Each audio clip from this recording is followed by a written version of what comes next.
है दबी हुई नस, नस दब जाए, हाथ या पैर में झुंझुनी हो, सुन्न हो जाए या इस पर आज हम लोग चर्चा करेंगे, जानेंगे। नसों का ब्लॉकेज हो या फिर झुंझुनाहट हो या हाथ या पैर में सुन्न हो जाए, यह हमारे आपके लिए एक विकट स्थिति बन जाती है। क्या ऐसा होता क्यों है? इस वीडियो में हम लोग जानेंगे कि ऐसा होता क्यों है और इसका इलाज कैसे होगा। ज़्यादा से ज़्यादा हम लोग देखते हैं, कहीं न कहीं जाते हैं, एक दो लोग ऐसे जरूर मिलते हैं जिनको यह दिक्कत होती है। बातचीत करते हैं तो हमें पता चलता है वो अपने दुखड़ा हमारे सामने रोते हैं, बताते हुए रोते हैं, मतलब कि वो अपने दुख को प्रदर्शित करते हैं हमारे सामने कि हमारे ये अंग, ये हाथ या ये पैर अब काम नहीं कर रहा है, सुन्न हो गया है, पता नहीं क्या हो गया। ऐसे लगता है कि मानो इस हाथ पैर में जान ही नहीं है, कोई हम इससे काम नहीं कर पाते हैं। यह शरीर की एक जो संरचना है उसमें एक संकेत है आपको कि आपके शरीर में इस तरह की विकृति हो गई है और इसका आप समय रहते इलाज कराएं। इस वीडियो में जानेंगे, आगे जाके आनेंगे कि क्या वजह होती है कि हाथ या पैर में झुंझुनाहट होता है, सुन्न हो जाते हैं, काम करना बंद कर देता है, जैसे लगता है कि हाथ या पैर में उस अंग में जान ही नहीं हो।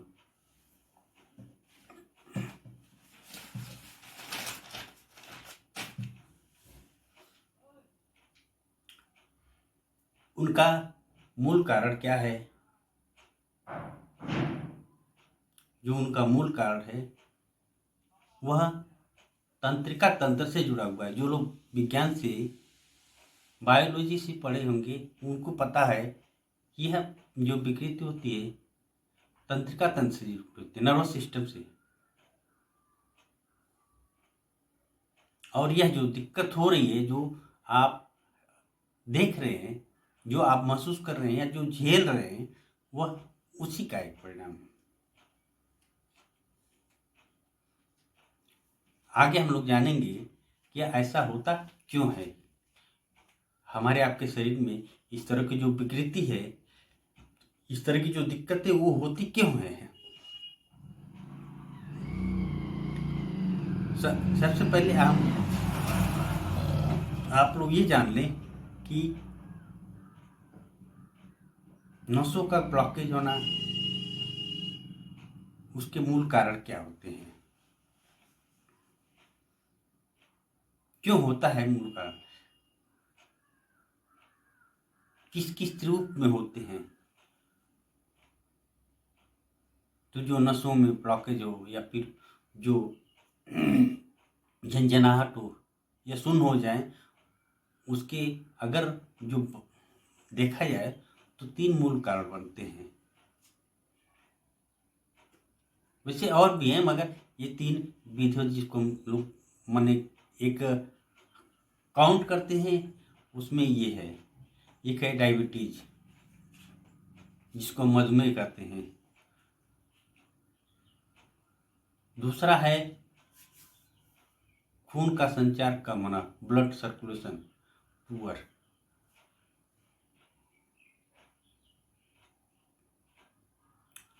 विटामिन की कमी भी होती है तो भी ऐसी दिक्कत होती है, डिफिशियंसी ऑफ विटामिन। इन कारणों से आपके शरीर में इस तरह की दिक्कत हो सकती है।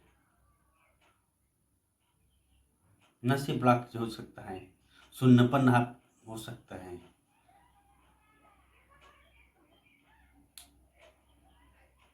अगर हम इसका समय रहते इलाज कर लें तो आगे भविष्य में जो यह लक्षण विकराल रूप में परिवर्तित होगा उससे बच सकते हैं। आगे हम लोग इसी पे चर्चा करेंगे कि किस तरह से इसको विकराल होने से रोका जाए। जो भी हो, आपके साथ जो भी हो रहा हो, उसका हमें समय रहते मतलब कि जल्दी से जल्दी हमें उस पर ध्यान देना चाहिए, उसके प्रति जागरूक होना चाहिए और उससे संबंधित जो भी डॉक्टर्स हों उससे सलाह लेनी चाहिए। अपनी बात पूरी करके अगर आप समय रहते हुए इस पर पहल करते हैं, इस दिशा में चलते हैं कि हमारे शरीर का जो अंग है वो सही सलामत काम करे, हम पूरी तरह से स्वस्थ हो रहें और पूरा तरह से काम को करें, तो आप सही रहेंगे। आपके शरीर में इस तरह की दिक्कत नहीं होगी। जो भी डॉक्टर्स हों, अगर डायबिटीज है या फिर कोई और है, उसका इलाज करवाएं। विटामिन की कमी है या ब्लड सर्कुलेशन कम है तो उसके लिए आप भी अपने खान पान में सुधार करें और जो भी संबंधित उससे चीज़ें हैं, दवाइयाँ हैं, संबंधित डॉक्टर से बात विचार करके उसका ठीक करने का प्रयास करें। सीधे शब्दों में हम कहें कि जो आपका शरीर का कोई अंग जो सुन्न हो रहा है, काम नहीं कर रहा है या उसमें ब्लॉकेज के लक्षण आ रहे हैं, ये एक गंभीर समस्या है। आपके शरीर के प्रति एक गंभीर संकेत है। समय रहते यदि आपने इस संकेत को नहीं समझा, इसके प्रति नहीं काम किया, तो आगे जाकर यह विकराल रूप लेगा और आप परेशान हो जाएंगे, आर्थिक स्थिति टूट जाएगी, घर परिवार परेशान होगा आपको लेकर, और आप अपने दायित्व को जो समाज और देश के प्रति दे रहे हैं उससे बच जाएंगे। इसलिए समय रहते हुए जागरूक हों और इसके प्रति कदम बढ़ाएं। मेरा यह वीडियो आप लोगों को उपयोगी लगी तो मेरे वीडियो को लाइक और सब्सक्राइब जरूर कर लें और इसके आगे हम चर्चा करेंगे कि इस रोग से कैसे हम मुक्ति पा सकते हैं, इसके क्या उपाय हैं, घरेलू उपाय इसके बारे में पर भी इस पर चर्चा करेंगे। इसलिए वीडियो में आगे भी बने रहिए तब तक कि वीडियो खत्म न हो जाए। हाथ या पैर में जो भी सुन्नपन हो या दोनों में सुन्नपन हो या ब्लॉकेज हो, ये होता क्यों है, इसको जानने के लिए इस वीडियो को अंत तक देखें। इसके कारण पर भी इस वीडियो में चर्चा की गई है। सुन्नपन हो या फिर ब्लॉकेज हो, इसे तभी जाकर आप जान सकते हैं, समझ सकते हैं और इसका लाभ उठा सकते हैं। जो भी आपने इस वीडियो को देखने में समय दिया है अगर इसको अंत तक देखेंगे तो ही इसका भरपूर लाभ ले सकते हैं। और अगर आप जानेंगे तो अपने जो भी सबक संबंधी हैं, जो भी दोस्त यार हैं जिनको इस रोग से पीड़ित हैं, उनको मार्गदर्शन भी कर सकते हैं। यह जो रोग है तंत्रिका तंत्र से जुड़ा हुआ है।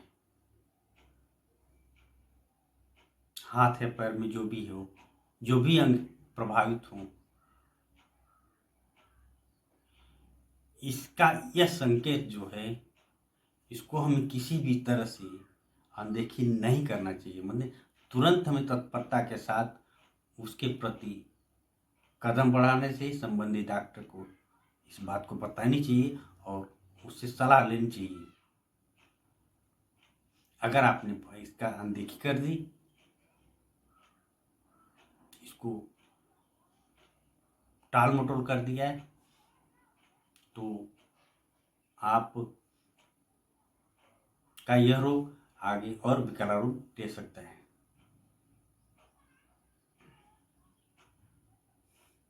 यह किसी भी उम्र में यह रोग आपको हो सकता है। विशेष तौर पर यह 40 के बाद ही यह रोग अमूमन होता है।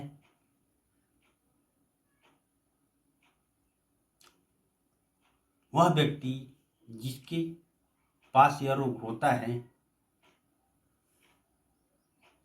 वह बिल्कुल घबरा जाता है,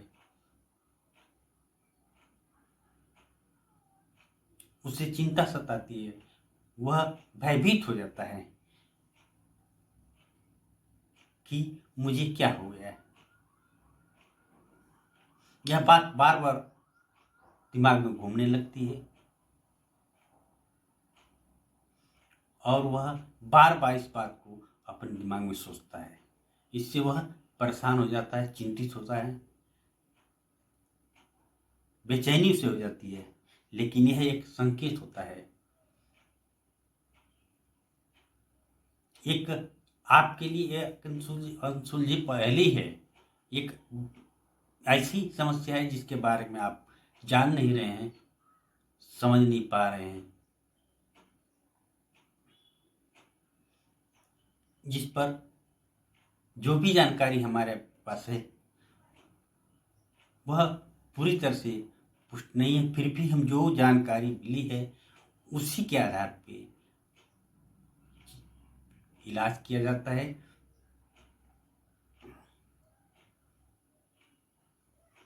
इसके लिए जो नस कभी कभार घायल हो जाती है, चोटिल हो जाती है या फिर कहीं पे दब जाती है, इसके कारण भी हाथ या पैर में सुन्न हो जाते हैं, ब्लॉकेज हो जाते हैं, काम करना बंद कर देते हैं। इससे आगे यह रोग न बढ़े, इसके लिए जरूरी है कि इसके जो मूल कारण है, जो भी हमने बताया है आगे, ये जो आगे बताएंगे उस पे जाएं। कभी कभी सुन्नपन का कारण डायबिटीज है, विटामिन की कमी है, रक्त का संचार कम है, या कोई नस किसी वजह से दब गई है, या फिर चोटिल हो गई हो, तो भी होता है। कभी कभी यह परिधीय धमनी रोग भी होता है। नसों में क्षति का होना या फिर नसों में दबाव का होना,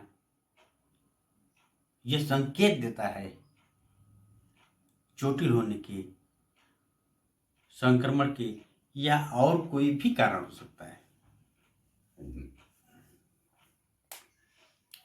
नसें जब क्षरित होती हैं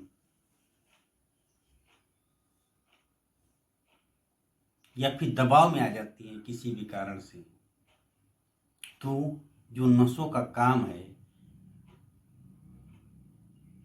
दिमाग तक संकेत को भेजना, दिमाग को बताना कि इस अंग में इस तरह की बात है, वो नहीं कर पाती हैं। उस दौरान आपको वह अंग सुन्न होना लगता है या झुंझुनाहट पैदा लगती है। ऐसे कह लीजिए कि जब भी आप किसी काम को करने जाते हैं या सोचते हैं तो आपको ये दिक्कत महसूस होती है।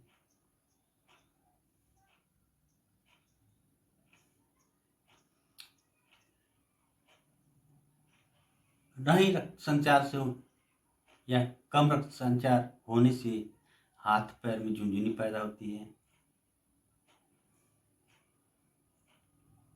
खून जब कम पहुंचता है या नहीं पहुंच पाता है, उस समय भी ये दिक्कत आपको देखने को, महसूस करने को होती है, क्योंकि उस भाग को पर्याप्त मात्रा में जो शरीर को ऑक्सीजन उस अंग को चाहिए या विटामिन चाहिए वो नहीं मिल पाता है।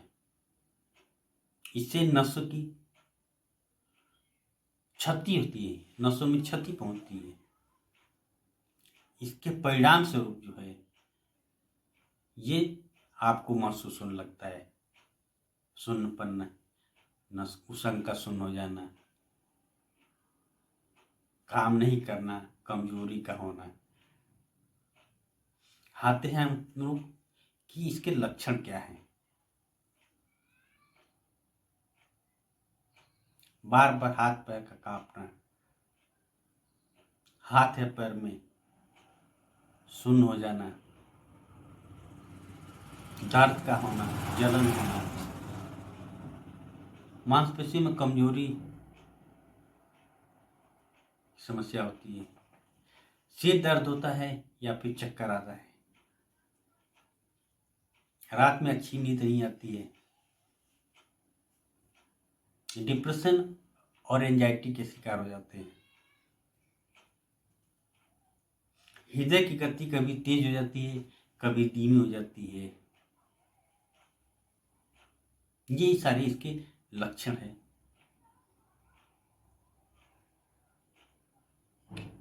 अब हम लोग, अगर आप किसी डॉक्टर के पास जाने में असमर्थ हैं या आर्थिक स्थिति उतनी नहीं है या फिर आप बहुत दूर हैं, गांव देहात में पड़े हुए हैं,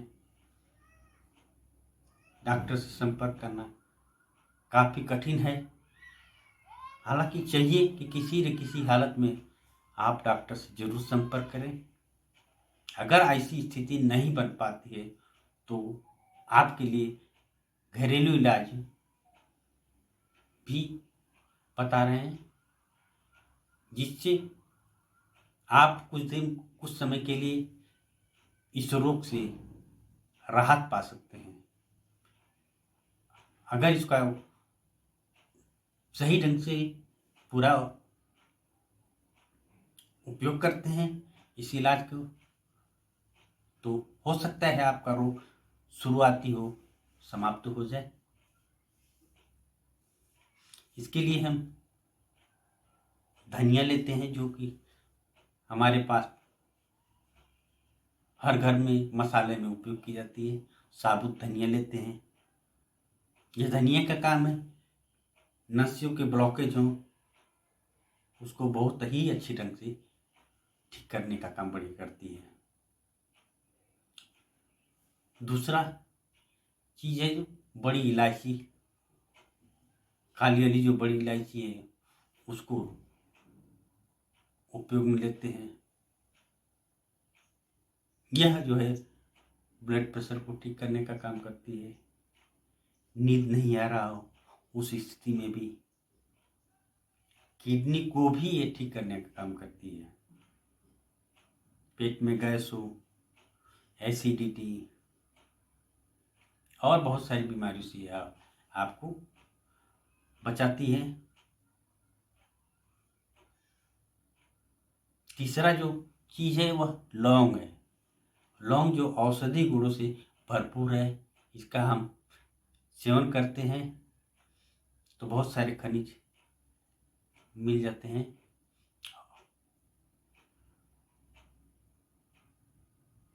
चौथा जो चीज़ है वह है दालचीनी। नसों की जो कमज़ोर हो जाती हैं उसको मजबूत करने में दालचीनी का सेवन काफ़ी मददगार है। मांसपेशियों में को भी है खिंचाव है उसको ख़त्म करने में मददगार होती है। ब्लड प्रेशर में भी मांसपेशी दालचीनी का उपयोग फायदेमंद होता है। अब हम आते हैं कि इन घरेलू जो चीज़ें हैं उससे का हम सेवन करने के लिए कैसे तैयार करेंगे। तैयार करने के तरीके पे कि इन सारी घरेलू चीज़ें हमारे आपके रसोई घर में उपलब्ध हैं, उसमें से ले लीजिए और 2 गिलास पानी ले लीजिए। पानी को कढ़ाई में रख के उसको गर्म होने दीजिए। उसमें एक कुटनी ले लीजिए। कुटनी में जो है 1 या 2 लौंग डाल लीजिए। 1 या 2 जो कि बड़ी इलायची डाल लीजिए। उसको खूब बारीक कूट लीजिए। उसमें दालचीनी भी डाल लीजिए। इन सबों को उस कुटनी में कूट लीजिए और कढ़ाई का जो पानी आप लिए हैं उसको रख दीजिए चूल्हे पर गर्म हो। जब वो गर्म हो जाए तो ये सारी जो कूट के रखे हैं उनको और साबुत जो धनिया लिए उसको उसमें डाल दीजिए। आधा चम्मच जो है 1 चम्मच अगर हो सके तो 1 चम्मच सौंफ डाल दीजिए। अगर सौंफ है, सौंफ तो मिल ही जाएगी, घर में रखते ही सब खाने के बाद हम लोग प्रायः सौंफ का खाने के बाद उपयोग करते हैं। सौंफ डाल दीजिए। अगर आपके पास अर्जुन की छाल अगर मिल जाती है, अर्जुन का पाउडर अगर आपके पास है तो आधा चम्मच उसको डाल दीजिए, सौंफ ना डाल के। और इसको पूरी तरह से पकाइए 8-10 मिनट तक। 10 मिनट तक पकाइए। जो 2 गिलास पानी है वह 1 गिलास पानी हो जाए। उस पानी को ले लीजिए, छान के रख लीजिए और सुबह को नाश्ता से 1 घंटा पहले उसका सेवन कर लीजिए। अगर नाश्ता कर लेते हैं तो नाश्ते के 1 या 2 घंटे बाद उसका सेवन करें। सुबह में अगर सुबह में आपको फुर्सत नहीं हो, दोपहर में आप खाना खाने से 1 या 2 घंटे पहले पी लें। इस तरह से आप या 20-25 दिन करते हैं तो आपको इस रोग से मुक्ति मिल जाएगी। दिन भर में केवल 1 बार आपको इसका सेवन करना है। इससे आप इस रोग से मुक्त हो जाएंगे, आराम आपको मिल जाएगा।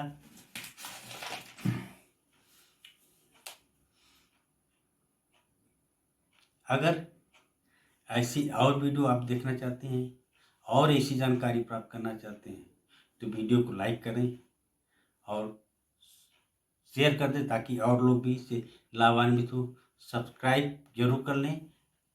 कमेंट में अपने जो भी अनुभव हो उसको ज़रूर हमें बताएं ताकि इससे हमें मोटिव्स मिलता रहे और हम और भी जो भी आपके स्वास्थ्य से जुड़ी हुई जानकारी है आप तक पहुंचाते रहें। धन्यवाद, नमस्कार।